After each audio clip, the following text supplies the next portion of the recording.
If you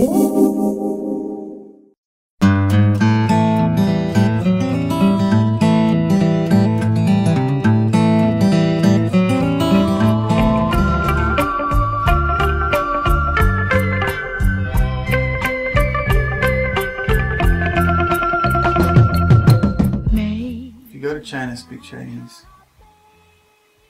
And don't go there in off season if you don't speak Chinese. During I think it's summer, you go to the Great Wall. There'll be all these English language tours. But winter, you read your guidebook, you go to the place. It says English. It says Great Wall tour or whatever. But you go in the winter, nobody's there, and then some man comes by and he tells you to walk 7 blocks to some other place where all the Chinese go. So you had to arrange everything on your own? Yes, I had to arrange everything on my own. Because nobody goes to China except on tours, apparently. Except for a few gluttons for punishment. So what would you tell people who are trying to do China on their own? I would say, don't.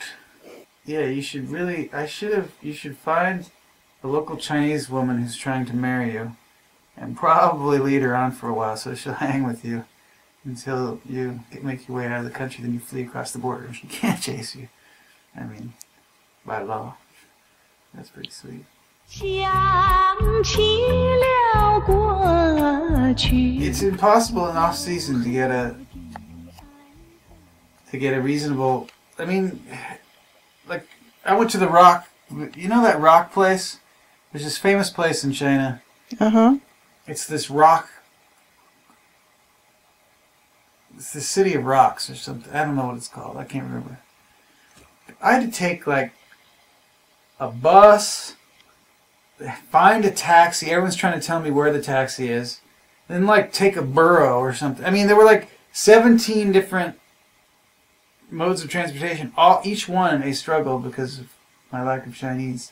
And then to get back, it wasn't just the same transport in reverse. It was something totally different. I mean, I managed, but my God. And don't fall down any stairs. We'll get sick.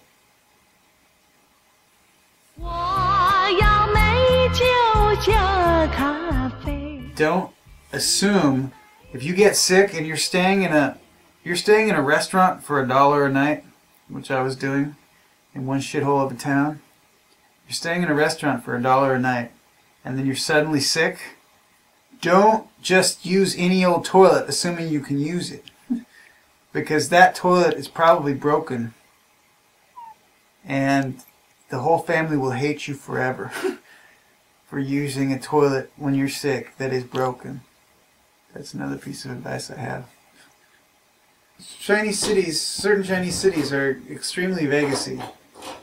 They're ridiculously neon-y, and I mean logos, colorful logos. And in Kunming, there's the giant chicken in the middle of the center square, and there's all this action, like the restaurant next to the giant chicken.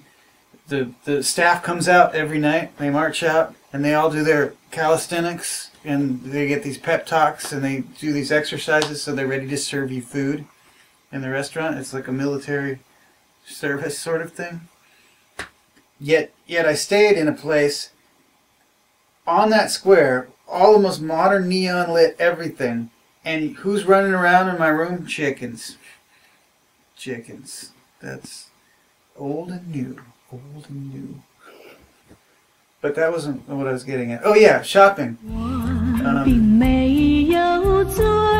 you walk into a grocery store or a supermarket, there will be thousands of people in there with you, and they will all be about this much shorter than you.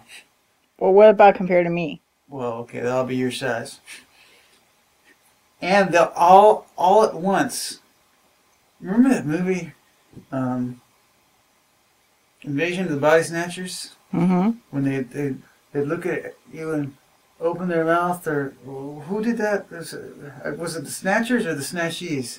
Anyway, the snatched bodies would find a body who hadn't been snatched, and they'd open their mouth and they'd all point.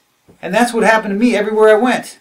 So I go to a supermarket, and well, actually, they didn't always point or open their mouths gaping wide, but everyone would turn and stare at you, and you would eventually. I never felt the power of like 1,000 stares. I mean, Why do you think they were doing that?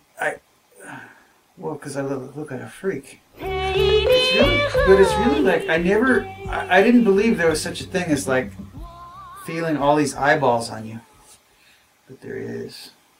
I mean, it's very like I almost wanted to run screaming from the supermarket, but that only produced like the last few eyeballs that weren't on me would have been on me at that point, so it would have been counterproductive. Scene. 一杯再一杯，一杯再一杯。Now, to this day, they probably speak of the white man who ruined their.